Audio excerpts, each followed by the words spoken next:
মাননীয় স্পিকার, হাজী শরীয়তুল্লাহর কথা যদি বলতে হয়, তিনি যেভাবে এই দেশকে অন্যায় অবিচার মুক্ত করার জন্য, এদেশের মানুষ ছিল নির্যাতিত, এদেশের কৃষকরা ছিল নির্যাতিত, এদেশের মুসলমানরা ছিল নির্যাতিত। একদিকে ব্রিটিশ মুসলমানদের উপর অত্যাচার করছিল, আরেক দিক থেকে হিন্দু জমিদাররা তারা মুসলমানদের উপরে একচেটিয়া অন্যায় অবিচার স্ট্রিম রোলার চালিয়ে যাচ্ছিল। তখনই এই বাংলার বুকে হাজী শরীয়তুল্লাহর আগমন হয় এবং তিনি ইনসাফ প্রতিষ্ঠার যে সংগ্রাম শুরু করেছিলেন, সেই সংগ্রামের মধ্য দিয়ে আসে 1947 সাল। এবং সেই 1947 সাল পাওয়ার কারণেই আমরা 1971 সাল পেয়েছি। হাজী শরীয়তুল্লাহরা যদি 1947 না এনে দিত, তাহলে আমরা 1971 সাল পেতাম। মাননীয় স্পিকার, আজ দাঁড়িয়েছি শুধু শিবচরের কথা বলার জন্য নয়। আমরা একটি বিশাল কমিউনিটি থেকে বিলং করি। আমরা দেশ ও জাতির কণ্ঠ হয়ে কথা বলার জন্য জাতীয় সংসদে এসে দাঁড়িয়েছি। আমাদের সংসদ ওই পাশে যারা রয়েছেন তারা শুধু মনে করেন যে আমরা শুধু তাদের বিরোধিতার জন্য দাঁড়িয়েছি। বিরোধী দল মানে শুধু বিরোধিতা করা নয়, সরকারি দল যদি ভালো কাজ করবে, বিরোধী দলের মঞ্চে দাঁড়িয়েও তাদের প্রশংসা করতে আমরা বিন্দু পরিমাণ দ্বিধা করব না। এবং আমরা সরকারি দলের যারা রয়েছেন তাদেরকে ধন্যবাদ জানাবো, কারণ আজ আপনি যেখানে বসেছেন আপনার মাথার উপরে লা ইলাহা ইল্লাল্লাহু মুহাম্মাদুর রাসূলুল্লাহ, অবশ্যই এটা তাদের অবদান, এটা অস্বীকার করার কোনো সুযোগ নাই। আপনার মাথার উপরে যদি আবার তাকাই, তাহলে দেখি ওখানে লেখা বিসমিল্লাহির রহমানির রহিম। এই লেখা দেখলে আমাদের ভালো লাগে, এগুলো আমরা ফেরত পেয়েছি। সরকারি দলের প্রশংসা যদি করতে হয় তাহলে আমরা এইভাবে করব। যখন তাদের প্রশংসা করা দরকার আমরা দাঁড়িয়ে প্রশংসা করব, যদি তাদের কোনো ভুল দিকে সেটা দাঁড়িয়েও এই বেঞ্চে থেকে আমরা তাদের প্রতিবাদ করব। এটাই আমাদের কাজ। মাননীয়, আজ দাঁড়িয়েছি, হয়তো আমার কথা অনেক লম্বা, আমি জানি না আপনি আমাকে সময় দিবেন কিনা, কিন্তু আমি বলতে চাই মাননীয় স্পিকার, আমরা যেই জায়গা থেকে দাঁড়িয়েছি, বাংলার 30 থেকে 40 লক্ষ উলামায়ে কেরাম আমাদের দিকে তাকিয়ে রয়েছে, কারণ তাদের কণ্ঠ, তাদের সে আওয়াজগুলো আমরা যেন জাতীয় সংসদ থেকে দিতে পারি। তার মধ্যে অন্যতম একটি হলো মা কানা মুহাম্মাদুন আবা আহাদিম মির রিজালিকুম ওয়ালাকির রাসূলুল্লাহি ওয়া খাতামান নাবিয়্যিন ওয়া কানা আল্লাহু বিকুল্লি শাইইন আলিমা। আপনি জানেন, নবীর পরে আল্লাহর নবী হচ্ছে আমার ঈমানের অংশ, আমার ঈমানের পার্ট। তিনি আগে ভালোবাসা, তিনার উপর ঈমান, এটা আমার ঈমানের অংশ। তিনি আমার শেষ নবী, যেটা কোরআন ঘোষণা দিয়েছে। নবীও বলেছে আনা খাতামুন নাবিয়্যিন লা নাবিয়্যা বাদি, আমি শেষ নবী, আমার পরে কোনো নবী আসবে না। কিন্তু মাননীয় স্পিকার, দুঃখের সাথে বলতে হয়, বাংলাদেশের এরকম একটি পার্ট রয়েছে, যেই পার্টের এক অংশ মানুষ তারা নবীকে অস্বীকার করে, তারা মুসলমান দাবি করে। এবং এই বিষয়ে অনেকের ধারণা আছে, তারা জানে এই আন্দোলন করতে গিয়ে অনেক মুসলমানকে রাস্তায় শহীদ হতে হয়েছে, আন্দোলন করতে হয়েছে।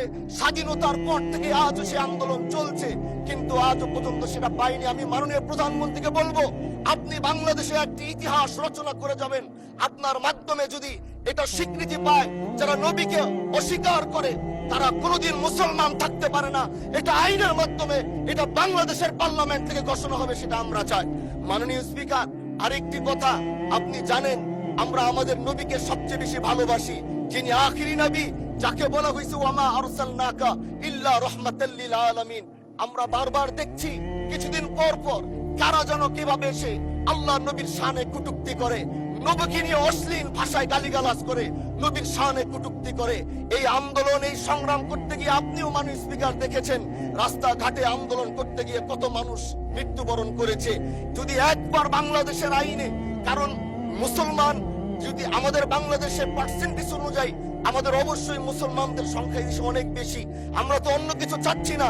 এই দেশের মানুষ নামাজ না পড়লেও যদি কেউ নবীকে কটূক্তি করে, তার কলিজা ছিঁড়ে যায়, সে রাজপথে নেমে যায়।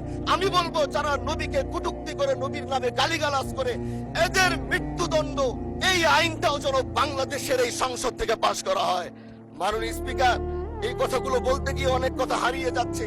এলাকায় বলেছিলাম যে আমরা ন্যায়ের পক্ষে কথা বলবো, ইনসাফের পক্ষে কথা বলবো। তখন অনেকে হাত ধরে বলেছিল, হামজালা ভাই, জাতীয় সংসদে যখন যাবেন একটু বললেন হাদি হত্যার বিচারটা যেন হয়।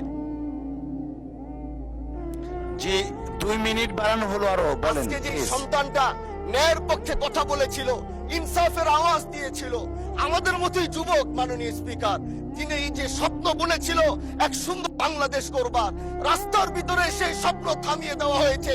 এই বিচার যদি না হয় তাহলে আমাদের মতো হামজালাদের নিরাপত্তাও রাস্তায় কেউ দিতে পারবে না মাননীয় স্পিকার। এজন্য আপনার মাধ্যমে আমি বলতে চাই, হাদি হত্যার বিচার যেন সুনিশ্চিত করা হয় মাননীয় স্বরাষ্ট্রমন্ত্রীর মাধ্যমে। মাননীয় স্পিকার, আর একটি কথা, আমি আর বেশি লম্বা দীর্ঘ আলোচনা করব না। আমার এলাকায় মাদক নিয়ে বড় মুশকিলে আছি, প্রশাসনের সেই সহযোগিতা আমি পাচ্ছি না। একদিক থেকে আমি নিজে মাদক বিরোধী সংগ্রামে নিজে রাস্তায় নেমে মাদকের বিরুদ্ধে আমি নিজে অভিযান চালিয়েছি। এবার তাদেরকে একদিক থেকে ধরে যখন প্রশাসনের কাছে ইয়াবা সহ গাঁজা সহ দেওয়া হয়, তখন তারা একদিক থেকে আসে কোর্টে চালান করে দেয়। একদিক থেকে গোটা দেশ বলছে এই দেশ মাদক মুক্ত করতে হবে, আর একদিক থেকে যখন তাদেরকে আমরা কোর্টে চালান করছি, 3 দিন থেকে 4 দিনের মাথায় জামিন নিয়ে এলাকায় এসে আবার মাদক ব্যবসা করছে। এজন্য মাননীয় আইনমন্ত্রীকে বলবো, আপনি এই ইয়াবা গাঁজা যেই বড় বড় নেশাগুলো আমাদের দেশে বেশি সচরাচর চলছে, এই বিষয়ে আইনটাকে আরেকটু মজবুত যদি করবেন, তাহলে আমরা মনে করব আমরা এই দেশ আর এই সমাজটাকে আমরা হয়তো আগামীর বাংলাদেশ, আগামীর যারা যুবক, মাননীয় স্পিকার আপনার খারাপ লাগবে, যুবকগুলো গ্রামের তারা ধ্বংস হয়ে যাচ্ছে। আমাদের চোখের সামনে যখন একজন যুবক ধ্বংস হয়ে যায়, এটা অন্যরা মেনে নিতে পারলেও আমাদের পক্ষে মানা বড় কষ্ট হয়ে যায়। আমরা দেশটাকে বাঁচাতে চাই, আমরা আগামীতে ওরকম কিছু যুবক তৈরি করতে চাই যারা নেশা ধরবে না, তারা পড়াশোনা করবে, তারা দেশের জন্য ফিকির করবে।